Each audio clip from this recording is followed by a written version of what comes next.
છો, ભણેલા ગણેલા છો તમે બધા. એવું ના કહેતા તમે સ્કૂલ કોઈ દિવસ જોઈ જ નથી.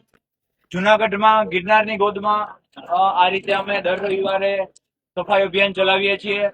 અમે પણ તમારી જેમ જ વિદ્યાર્થીઓ છીએ, વિદ્યાર્થીઓ છીએ. દર રવિવારે અમે ભવનાથમાં આવીએ છીએ અને કોક ને કોક પ્લેસીસ સાફ કરીએ છીએ. કડક ચેકિંગ હોવા છતાં તમે લોકો હજી પણ જે પ્રકૃતિને માણવા આવો છો ત્યાં જ તમારો નાસ્તો અને તમારી પાણીની બોટલો ફેંકીને આવો છો. તો પ્લીઝ તમે તમારો કચરો કચરાપેટી મળે ત્યાં સુધી જ તમારી સાથે રાખો અને કચરાપેટીમાં નાખો. અને જો તમારી માનસિકતા એવી હોય કે તમારે જંગલમાં જ કચરો ફેંકવો છે તો તમારા માટે ભવનાથ નથી. તમે ભવનાથમાં ના આવો.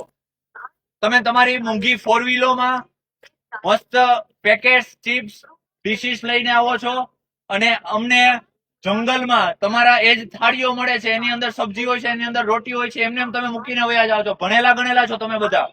એવું ના કહેતા તમે સ્કૂલ કોઈ દિવસ જોઈ જ નથી. તો હવે આપણે નવી પેઢી છીએ, ભણેલા ગણેલા અભણ ના